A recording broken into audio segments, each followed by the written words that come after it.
AOC just called Senator Kennedy a billionaire puppet faking stupid on live television. Kennedy sipped his water, opened his legal pad, and asked her one basic economics question. She has a degree in economics from Boston University, yet she couldn't answer it. Smash that like button, because what happens next is the most methodical destruction of a political brand in congressional history, and she did it entirely to herself. Alexandria Ocasio-Cortez leaned into the microphone, her left hand sweeping wide in a theatrical gesture born from the ingrained muscle memory of 1,000 Instagram lives. After years of performing for digital cameras, she firmly believed she controlled the room. "Senator Kennedy, let's talk about transparency. Since that's supposedly why I was invited before the Oversight Committee today," she declared, her voice carrying the confidence of someone who had meticulously rehearsed every syllable. "Everyone in this room knows exactly what you are. You sit there with that fake country accent, pretending to be some folksy Louisiana grandpa who wandered in from a crawfish boil, when the truth is that you are a billionaire's puppet, a corporate errand boy wrapped in a cheap suit." Unfazed, Kennedy wrote something down on his yellow legal pad, not bothering to look up. His pen moved slowly across the lined paper, a profoundly old-school gesture carrying the heavy handwriting of a seasoned trial lawyer who had been taking courtroom notes since long before his accuser was born. Ocasio-Cortez pressed her attack, her voice rising in righteous indignation. "You're not folksy, Senator, and you are not charming. You are a fraud who intentionally plays dumb so your donors can play rich. And I, someone who actually worked for a living, someone who poured drinks and scrubbed tables before I ever set foot in Congress, am not going to sit here and pretend you deserve the respect this institution is supposed to command." The C-SPAN camera panned left across the gallery, revealing a packed, standing-room-only crowd with nervous staffers lining the wall. The CNN live feed abruptly cut to a dramatic split screen.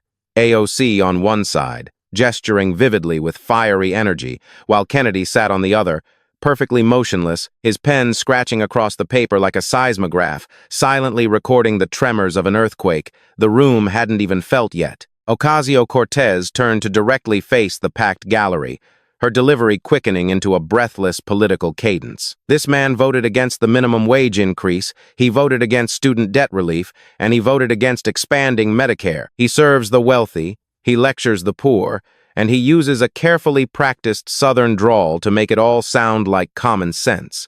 She snapped her attention back to Kennedy. "I don't respect the performance, Senator, and neither does anyone in this country under the age of 40.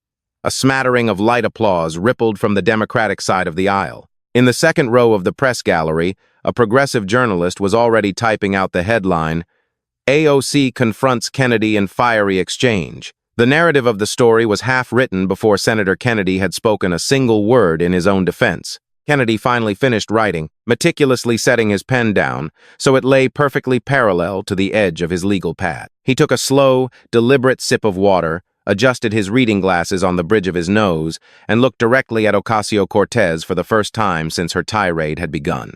What followed was 5 agonizing seconds of pure silence, the specific kind of dead air that makes television producers instinctively check their audio feeds.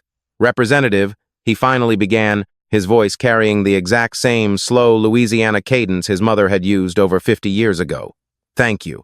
I genuinely appreciate all of that, and I made sure to write it all down." He gently tapped the yellow legal pad. "Now, you explicitly mentioned that you were invited here today to discuss transparency. That is correct. This committee has serious questions regarding your financial disclosures, your ethics compliance, and your campaign finance practices, and I happen to have a few of those questions prepared." He opened a thick, meticulously tabbed binder, projecting the kind of exhaustive preparation that made every other senator in the room look like they had studied for the wrong exam. "But first, since you voluntarily raised the subject of economics, and specifically mentioned minimum wage, student debt, and Medicare, I would like to ask you something incredibly simple." He peered over the top rim of his reading glasses. "You hold a degree in economics from Boston University, graduating cum laude in 2011. That is a fine school, and I offer my congratulations on those impressive honors." There was zero sarcasm in his voice, only a genuine warmth which made the incoming blow land with devastating force. "So, here is my fundamental question, Representative.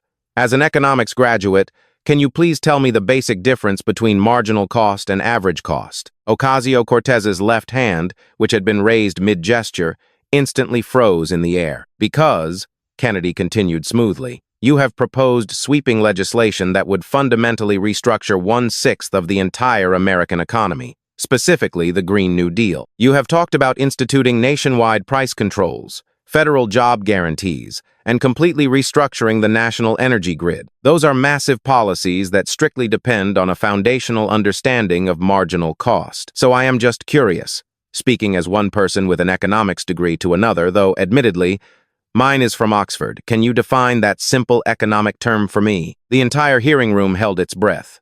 Ocasio-Cortez's eyes darted frantically, moving toward her staff seated directly behind her in a silent plea for a lifeline. A junior staffer instinctively leaned forward, but there was absolutely nothing to whisper. The question was simply too rudimentary to require research, and far too fundamental to fake an answer. Senator, I am not here today to take a pop quiz, she deflected, her voice losing its commanding resonance. It is not a pop quiz, Representative, Kennedy replied softly. It is a basic definition. First semester freshman stuff. Take your time. I'll wait. She didn't answer. Her jaw tightened visibly, a glaring physical tell that her carefully rehearsed performance was suddenly meeting an immovable wall of resistance. Kennedy nodded slowly. All right, let me ask an even easier one. What exactly is the money multiplier effect, and why does it matter so critically for federal spending? More agonizing silence blanketed the room. How about supply elasticity? You proudly co-sponsored a bill aimed at capping insulin prices, which is a noble goal. Can you please explain the basic supply elasticity concerns that economists repeatedly raised regarding that specific piece of legislation? The silence stretched further, thickening into something nearly unbearable. Ocasio-Cortez's left hand dropped limply to the wooden table and remained firmly anchored there. Kennedy closed his heavy binder with a gentle thud. Representative, I am truly not trying to embarrass you, but you just spent 2 uninterrupted minutes calling me stupid on national television. You claimed my accent is fake, and you stated that I played dumb for the cameras. He slowly took off his reading glasses and placed them on the wooden dais. I personally managed the state of Louisiana's $20 billion pension fund for 16 consecutive years. I protected the retirement savings of every single teacher, firefighter, nurse, and police officer in my state. I can define marginal cost in my sleep. I learned it thoroughly at Oxford, and I applied it every single working day for 2 decades.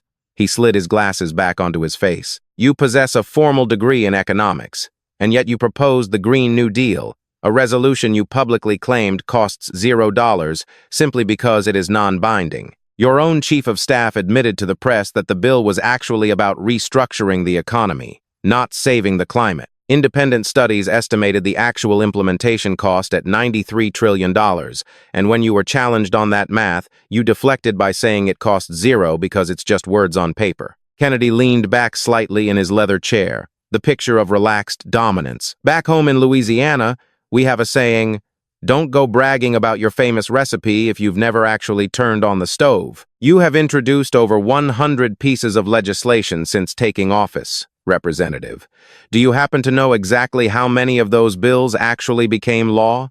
2. And one of them was simply to rename a local post office. He let that devastating statistic settle over the silent room. That is a 2% success rate. If a professional batter hit 2%, they wouldn't even be relegated to the minor leagues. They would be out in the parking lot. But you have built a massive national political brand on the back of those 100 empty press releases. Every single one gets a viral tweet. Every single one gets shared. Yet absolutely none of them actually became law. That is not legislating, Representative.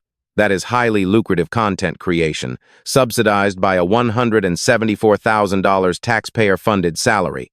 Ocasio-Cortez's posture shifted entirely. She was no longer leaning forward into the microphone. She was sitting rigidly straight, both of her hands pressed flat against the table as though she were physically bracing herself against a shockwave. And while we are on the subject of jobs, Kennedy continued, flipping to a new brightly colored tab in his binder, let's talk about the 25,000 jobs you personally killed during the Amazon HQ2 negotiations. In February of 2019, Amazon finalized plans to build a second headquarters in Long Island City, Queens. That meant 25,000 permanent jobs, boasting an average starting salary of $150,000, generating an estimated $12 billion in economic activity for New York. And those tax incentives you protested, they were strictly performance-based, meaning if Amazon failed to create those jobs, they did not get the tax breaks. It was not a corporate handout, it was a legally binding deal. Kennedy produced a crisp printout of AOC's own celebratory tweet from the day Amazon officially pulled out. He read it aloud, his pacing slow enough to ensure every word registered. Today was the day a group of dedicated, everyday New Yorkers defeated Amazon's corporate greed. He set the printed tweet down, staring at her intensely. Defeated. You proudly called it a monumental victory. 25,000 hardworking families who would have immediately secured six-figure incomes, and you framed that loss as a personal victory. Ocasio-Cortez finally pushed back, her voice tight with anger. Those were egregious tax giveaways handed to the richest man on earth, while public housing in my district was literally falling apart. Kennedy didn't blink. The incentives were strictly performance-based, he repeated. No new jobs meant no tax breaks. You know that fact perfectly well. You simply chose to ignore it because fighting Amazon made for a better Instagram story than quietly helping 25,000 of your constituents get raises. He pulled out another document, because right after Amazon left Queens, they opened a smaller corporate office in Manhattan. 1,500 jobs, located entirely outside of your district, and you posted a photo of yourself lounging on a couch with the caption, and I have it right here. Me waiting on the haters to apologize. He held up the screenshot. You publicly celebrated losing 94% of those jobs. You sat on a couch and gloated about it. Directly behind Ocasio-Cortez, a senior staffer quietly closed her briefing binder, accepting that their prepared talking points were no longer relevant to the unfolding slaughter. Kennedy pulled out a handwritten letter. This letter was sent directly to this committee by a constituent of yours, a Bronx resident and struggling small business owner. She wrote, 3 of my best customers were tech workers who packed up and left New York after Amazon canceled HQ2. My revenue dropped by 30% almost overnight. I am forced to work every Sunday now. She noted that you claimed you won a great victory. Kennedy looked up. I'm still trying to figure out exactly what it is that you won, Representative, because it certainly wasn't loyal customers for small businesses. 25,000 jobs, and the people who lost them do not live safely inside your curated Instagram comments. They live in your actual district. They are the working-class Americans you claim you fight for, yet you chose to fight Amazon instead of fighting for their financial survival, simply because Amazon made a more photogenic villain. Ocasio-Cortez opened her mouth to fiercely object, but Kennedy cut through the air. Moral victories do not pay the rent in the Bronx. Representative, he finished for her. I know this for a fact because I checked. He turned to the next page in his arsenal. The 13th of September 2021. The Met Gala. You attended one of the most exclusive events in the entire world, boasting a $35,000 price tag per ticket, famously wearing a custom white dress with the political slogan "Tax the Rich" painted across the back. Kennedy reached down and produced the official House Ethics Committee report, stamped with official congressional seals. He set it down on the wooden dais with the clinical finality of a seasoned prosecutor entering a murder weapon into evidence. The Ethics Committee conclusively found that you impermissibly accepted lavish gifts in connection with that evening. Your romantic partner, Mr. Riley Roberts, received a free ticket valued at $35,000. You failed to pay the fair market value for the custom dress, the jewelry, and the luxury accessories. Furthermore, the committee found, reading from page 14, evidence suggesting that the designer may have significantly lowered the build costs in direct response to intense pressure from Representative Ocasio-Cortez's staff. He looked up, piercing her with a glare. Your staff aggressively pressured a struggling, small, independent designer to give you a massive discount, all while you paraded around wearing a dress that demanded we tax the rich. Ocasio-Cortez's grip on her pen tightened so severely that her knuckles whitened. But here is the specific part of this report that truly stays with me, Kennedy continued, producing a stack of printed emails. Your contracted hairdresser's agency sent invoice after the event concluded. They billed you in September, October, November, and December. Your former campaign staffer never once responded. The frantic agency finally wrote, Obviously, it would look incredibly terrible for everyone involved if we were forced to file a formal complaint with the New York Department of Labor against Alexandria Ocasio-Cortez for Congress just to get paid. He set the email down. A small business, a working-class hairdresser, someone who wakes up early, works with her hands, and builds a clientele one client at a time. The exact demographic you claim to represent. She spent hours doing your hair for the biggest night of your year, and your highly paid staff simply refused to pay her for months. The packed gallery fell completely silent with uncomfortable recognition. You proudly wore a designer dress that screamed, "Tax the rich," to a party that costs more to attend than most Americans earn in a year, and you absolutely refused to pay the hairdresser who got you ready. Kennedy shook his head in profound disappointment. Back home, we have a clear saying, "Do not ever preach about the virtues of tithing if you are simultaneously stealing cash out of the collection plate." You built a lucrative national brand on holding the powerful accountable, yet when a working woman sent you a legitimate bill, you ghosted her. Ocasio-Cortez's voice emerged drastically quieter. Those specific payments were exclusively handled by a junior campaign staffer who is absolutely no longer employed by my office. Kennedy tapped the bound report. You reflexively blamed your subordinate staff. The Ethics Committee noted that deflection, too. You told federal investigators, quoting the official record, "I wasn't privy to the invoices." You attended the most photographed media event of the year wearing a political statement worth thousands of dollars, and you sit here today claiming you had no idea the working-class people who made it happen were never paid. Representative, if you were genuinely not privy to a few $1,000s in basic vendor invoices, how on earth are you remotely qualified to restructure the entire American economy? Ocasio-Cortez did not answer. She stared blankly down at her obsolete talking points. Kennedy reached for the next tab. Representative, let's pivot and talk extensively about Mr. Riley Roberts. Ocasio-Cortez's head snapped up violently, her eyes widening in sheer panic. Mr. Roberts is your long-term romantic partner. You have publicly lived together since 2016. You announced your official engagement in 2022, yet you have not legally married him. Is that correct? She bristled. My deeply personal relationship is not. Kennedy cut her off. Your personal relationship became official committee business the exact second you legally signed federal government forms calling Mr. Roberts your spouse.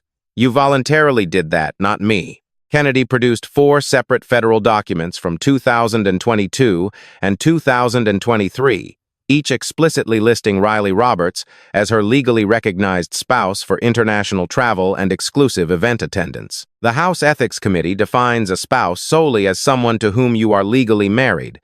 You are not legally married to Mr. Roberts, yet you willfully listed him as your lawful spouse to receive massive financial benefits. Free luxury travel to Japan and South Korea, and a complimentary $35,000 Met Gala ticket. He laid the federal documents side by side. Now, here is where this transitions from unethical to incredibly interesting. When it comes to mandatory financial disclosure requirements, Mr. Roberts is miraculously no longer listed as your spouse. He literally does not appear anywhere on your disclosure forms. His massive personal assets, his stock trades, his corporate employment, all of it remains entirely invisible to the public. Kennedy pulled out a copy of AOC's own heavily promoted legislation, the Restoring Faith in Government Act. You wrote this bill, Representative. It was designed to strictly ban the lawful spouses of active members of Congress from trading individual corporate stocks. You called it essential for restoring public trust. He placed the legislative text next to the ethics filings, but your publicized bill only applies to legal spouses. It purposely does not apply to boyfriends, fiancés, or long-term domestic partners who conveniently never make it down the aisle. When you desperately need a free $35,000 ticket to the Met Gala, Riley Roberts magically becomes your legal spouse. When you need to hide his highly lucrative stock activities from the public, he is suddenly just your boyfriend. When you need to exempt him from your very own anti-corruption legislation, he's miraculously just some guy you live with. Ocasio-Cortez twisted to her left, where her attorney leaned forward and began whispering frantically. Kennedy remained patient, projecting the calm of a veteran prosecutor. The Foundation for Accountability and Civic Trust publicly called this a loophole. Kennedy continued softly, but I fundamentally disagree. Loopholes are accidental. You meticulously designed this. You have been officially engaged since 2022, 4 long years. Your diamond engagement ring mysteriously disappeared from public photographs in November of 2023, and you have carefully never explained exactly why you still haven't actually married the man.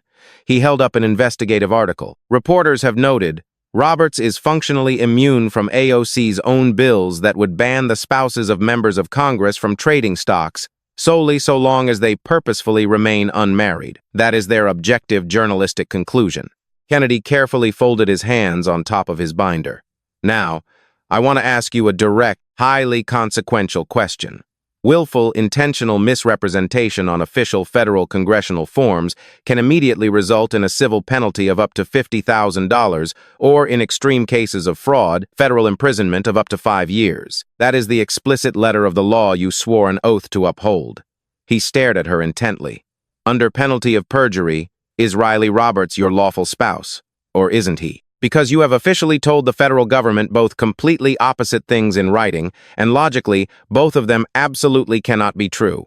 Silence. Complete, undeniable silence. AOC did not respond to her panicked attorney, to Kennedy, or to the unblinking C-SPAN cameras. I will take that extended silence to mean, I desperately need to speak with my lawyer, Kennedy noted quietly. And the American people will logically draw their own conclusions about exactly why that is. Without missing a beat, Kennedy calmly flipped open the final tab in his binder. His voice shifted lower, slipping effortlessly into the focused register a master trial lawyer reserves for final closing arguments. Representative, you have relentlessly built your entire national career on one specific word more than any other: accountability. You have violently demanded it from massive corporations, billionaires, and your own colleagues. So, let us finally apply that exact same standard of accountability directly to you. He produced Federal Election Commission financial filings dating back to 2018 and 2019. Let's talk about your former chief of staff, Mr. Saikat Chakrabarty. He founded 2 influential political action committees, Justice Democrats and the brand new Congress PAC. These PACs raised approximately $3.3 million. They then systematically transferred over $1 million directly to 2 private, for-profit entities, Brand New Congress LLC and Brand New Campaign LLC. Both of those private companies were completely owned and controlled by Mr. Chakrabarty. Kennedy slowly traced the flow of the money across the printed flowchart. PAC money goes in, LLC money seamlessly comes out. And as you know, LLCs absolutely do not have to publicly report how they spend that cash. The money completely disappears into an opaque corporate shell structure with 0 federal disclosure requirement. He looked up, his gaze locking onto hers. Do you happen to know exactly what that specific financial... It is the exact financial corruption you have aggressively spent your entire career railing against. Untraceable funds moving quietly through shady shell structures to avoid public disclosure. Your very own hand-picked chief of staff built the machine, ran the machine, and abruptly resigned the exact moment the FEC started asking hard questions. Kennedy produced the formal FEC complaint. The federal complaint explicitly states, "These are not minor or technical administrative violations. We are talking about real money. I have genuinely never seen a more ambitious, coordinated operation specifically designed to actively circumvent federal reporting requirements." Ocasio-Cortez's shoulders had completely collapsed. The fiercely defiant woman who had strutted into this hearing room was now sitting slumped forward, mirroring the defeated body language of exhausted people waiting in a hospital. Her pen lay discarded on the wooden table, both of her hands resting limply in her lap. Mr. Chakrabarty hastily resigned in August of 2019, Kennedy continued. The FEC officially opened a massive federal investigation. And you, the loudest anti-dark money voice in the United States, never once directly addressed the actual substance of these allegations. You simply dismissed them as false and arrogantly moved on. Kennedy pulled out one final piece of paper. But moving on did not make the federal crimes go away. The FEC subsequently uncovered even more undocumented expenditures. Exactly $127,000 in untraceable funds moved between 2020 and 2022, entirely lacking any sufficient vendor documentation. And just this year, a brand new explosive federal complaint dropped. $19,000 in donated campaign funds mysteriously paid directly to a private psychiatrist. Your campaign desperately attempted to categorize it as a legitimate campaign expense. Watchdogs accurately called it private spending disguised as official campaign costs. He closed the massive binder with finality, pushed it aside, and slowly removed his reading glasses. For the first time in the excruciating hearing, Senator Kennedy spoke completely without any prepared notes. Representative Ocasio-Cortez, I started this entire hearing by asking you a fundamental question about basic economics, and you utterly failed to answer it. I then asked you about the 25,000 lucrative jobs you personally killed in New York, and you arrogantly called it a moral victory. I asked you about a working-class hairdresser that your staff maliciously stiffed, and you cowardly blamed your subordinates.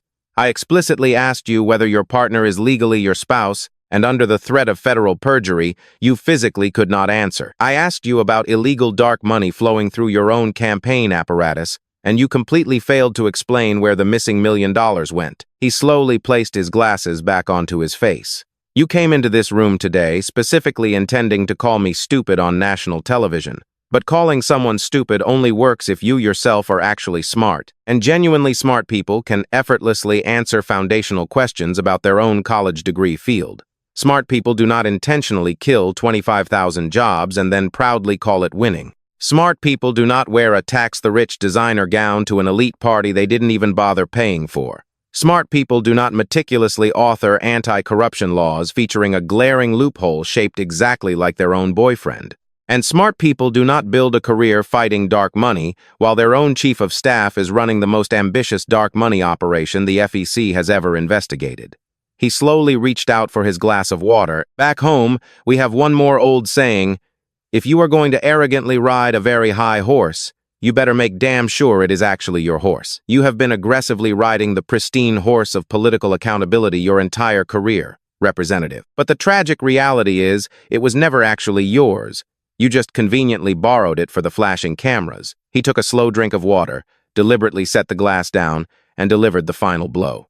I have no further questions, Mr. Chairman. The ensuing silence in the committee room stretched for 12 excruciating seconds. The CNN camera remained locked on Ocasio-Cortez's shell-shocked expression. Chairman James Comer finally looked down at the witness table. Representative Ocasio-Cortez, do you wish to formally respond to the senator's statements? AOC slowly leaned toward the microphone, hesitated, and then leaned in once more. Mr. Chairman, I would like to formally request a 15-minute recess. Comer nodded firmly. The committee will stand in recess. AOC slowly rose from the witness table, acutely aware that 24 cameras were tracking her every movement. Her panicked staff instantly formed a protective phalanx around her, cell phones already desperately pressed against their ears as they moved urgently toward the exit corridor. That requested 15-minute recess quickly bled into a devastating 45 minutes. At exactly 12:32 p.m., AOC's frantic chief of staff approached the chairman's dais. The hushed conversation lasted exactly 90 seconds before the chief of staff returned to the cluster of journalists. Representative Ocasio-Cortez is currently not feeling well and will absolutely not be returning to the hearing room today. Her office will submit written responses to any remaining committee questions. The shocking announcement ripped through the crowded press gallery. Cell phones were instantly yanked from pockets, thumbs furiously typed out breaking news alerts, and the explosive story virtually wrote itself. Kennedy calmly closed his thick binder, gathered his yellow legal pad, stood up, politely nodded to his colleagues, and began walking calmly toward the main exit. A massive scrum of reporters instantly surrounded him in the hallway. Senator, do you have any comment whatsoever on Representative Ocasio-Cortez abruptly refusing to return to the hearing? Do you personally think you were far too harsh in your questioning? Kennedy stopped, looked directly at the frenzied media scrum, and smiled the exact same chillingly relaxed smile he had started the hearing with. Folks, I simply asked very basic questions based entirely on our own public records and statements. If simply answering basic factual questions about your own legislative career is somehow considered too harsh, then I'm afraid our political standards have dropped significantly lower than a snake's belly in a wagon rut. He casually adjusted his tie. And that, y'all, is pretty damn low. You all have a wonderful afternoon. He calmly turned and walked away. The incredible clip of AOC desperately requesting an emergency recess went insanely viral within the first hour. But something unprecedented happened. People actually sat down and watched the entire 47-minute video. The audience retention rate was a staggering 78%. YouTube's algorithm forcefully pushed the video harder than any political content since the historic presidential debates. It smashed through 80 million views in just 72 hours, rocketing past 200 million cross-platform views within the first week. Every brutal round of Kennedy's questioning became its own distinct viral sensation. The trending hashtags told the entire story. #boyfriend loophole trended at #1 globally for 6 straight days, crossing over into mainstream journalism. CNN, the Associated Press, and Reuters prominently used the phrase. Wikipedia editors frantically created a permanent entry for it. Tax the rich, pay the hairdresser instantly became a devastating meme format. An anonymous street artist in Brooklyn brilliantly painted a massive, hyper-realistic mural of the infamous Met Gala dress directly onto a brick wall, featuring the words, "Pay the hairdresser," in aggressive block letters. The catastrophic institutional damage moved significantly faster than the online meme. The House Ethics Committee officially opened a formal investigation into the Riley Roberts spouse designation, carrying civil penalties of up to $50,000 or 5 years of federal imprisonment. Federal subpoenas demanding Roberts' exhaustive financial records and cryptocurrency holdings were aggressively issued within 10 days. The FEC reopened the buried Chakrabarty files, fiercely demanding unredacted banking records from Brand New Congress, LLC.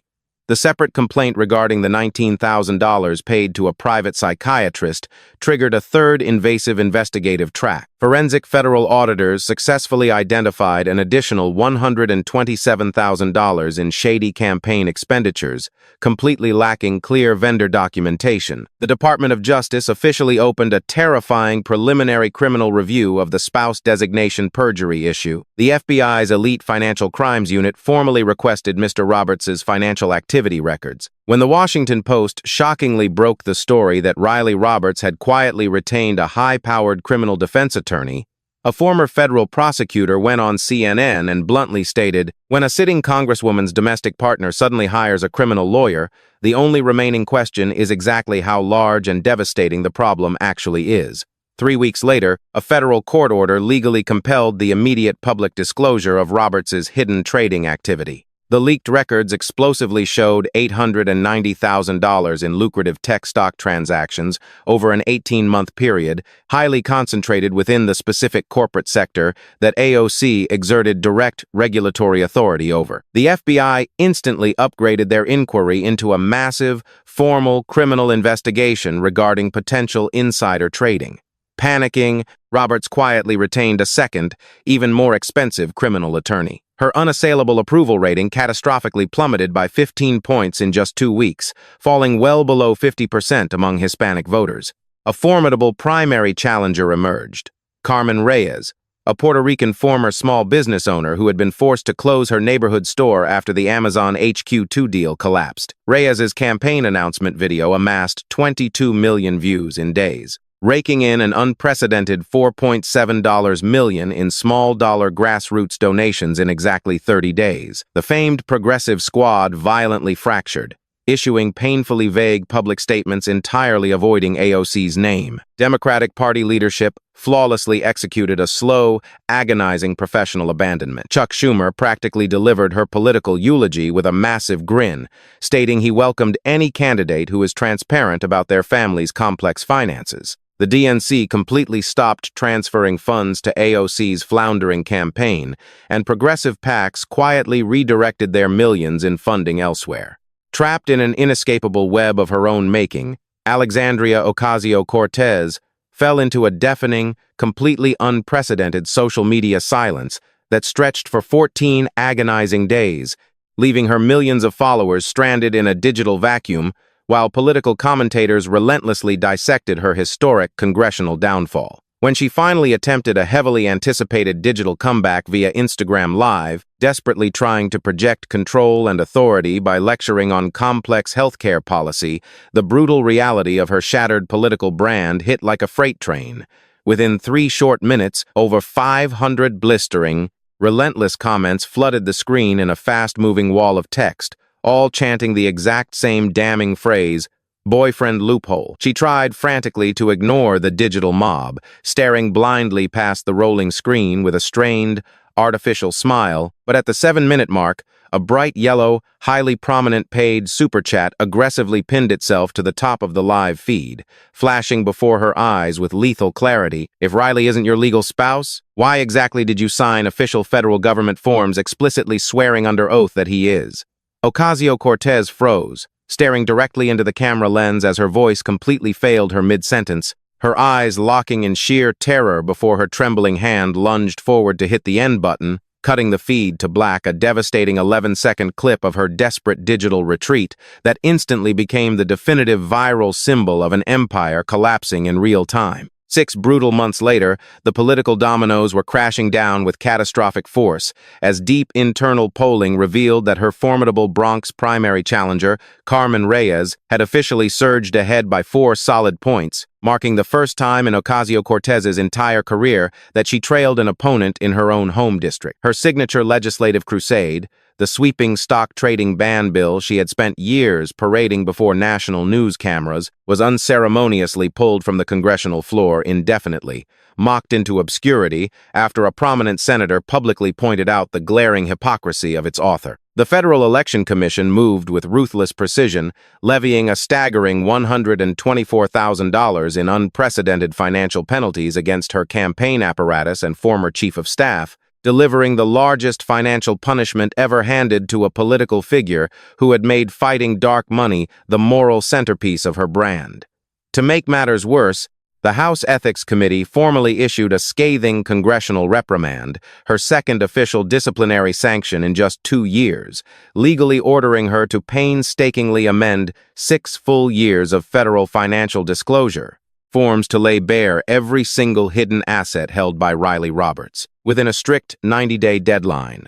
In a matter of weeks, her once dazzling political horizon evaporated into thin air. She quietly abandoned her long-cherished exploratory plans for a high-profile Senate primary run, while all national chatter regarding a 2028 presidential bid vanished completely, leaving political prediction markets to cold-bloodedly rank her among the sitting incumbents most likely to face federal criminal indictment. Meanwhile, down in Louisiana, Senator Kennedy's approval rating soared to a staggering 73% as his newly released campaign coffee mug bearing the phrase "Don't mess with taxpayers" sold 50,000 units in a matter of days. Back in the heart of the Bronx, along the bustling pavement of Grand Concourse, 60-year-old salon owner Maria Castillo quietly wiped down the foggy mirrors of the neighborhood business she had poured her life into for 22 years, her mind wandering back to the explosive congressional hearing she had watched on a cracked iPad during her lunch break. When Senator Kennedy had calmly laid out the factual timeline of how 25,000 lucrative jobs were erased when Amazon was driven out of Queens, Maria had nodded in silent, painful agreement, vividly remembering the devastating month 3 of her wealthiest, most reliable regular clients packed up and moved to New Jersey, causing her salon's total revenue to plummet by 30% overnight and forcing her to work grueling Sunday shifts just to stay afloat. But it was the revelation of the unpaid Met Gala hairdresser that hit Maria like a physical blow. Setting her sharp styling scissors down on the counter, she stared at the empty salon chairs and whispered bitterly to herself. Wearing a tax-the-rich dress while refusing to pay a hard-working hairdresser, my mother would have slapped me for such dishonor. She let out the heavy, exhausted sigh of a working-class woman who had proudly voted for Ocasio-Cortez twice, but now knew with absolute certainty that she would never vote for her a third time, murmuring to her reflection, "I don't need a world-famous celebrity representative. I desperately need a representative who actually pays her bills on time," before picking her scissors back up to serve the next customer, quietly continuing the endless grind of everyday Americans while their elite representatives pose on lavish red carpets in designer gowns they haven't even finished paying for. If you have stayed with us through this incredible saga, smash that like button right now if Senator Kennedy's masterclass in forensic cross-examination and relentless accountability made you stand up and cheer in your living room. Be sure to subscribe to the channel immediately and turn on all notifications so you never miss a single moment when cold, hard, undisputed receipts completely obliterate empty political rhetoric and manufactured public relations campaigns. Drop a comment down below right now letting us know your absolute favorite moment from this historic showdown. Was it the basic economics definition she couldn't answer, the tragic story of the unpaid working-class hairdresser, or the legal trap of the boyfriend loophole? We want to hear your voice, because accountability isn't just a convenient branding phrase. It is an essential civic practice, and the American people deserve leaders who are willing to stand up and answer tough questions under oath. But do not click away from your screen just yet, because the plot is thickening at a terrifying speed, and Ocasio-Cortez's legal nightmare is accelerating into uncharted territory. Exclusive, high-definition breaking footage just captured Riley Roberts' newly retained second top-tier criminal defense attorney, frantically departing the federal courthouse in the Southern District of New York under the cover of night, clutching a heavily sealed, confidential plea agreement tightly against his chest. Simultaneously, high-level federal law enforcement sources are aggressively leaking that a federal grand jury has officially signed off on a sweeping, unredacted subpoena explicitly demanding immediate, unrestricted access to Alexandria Ocasio-Cortez's personal, encrypted cell phone records and private messaging applications. The hunter has officially become the hunted. The legal jaws of the federal justice system have violently snapped shut, and the most explosive, earth-shattering political scandal in modern congressional history is only just getting started, so stay tuned, because our next episode drops very soon and you will not want to miss a single second.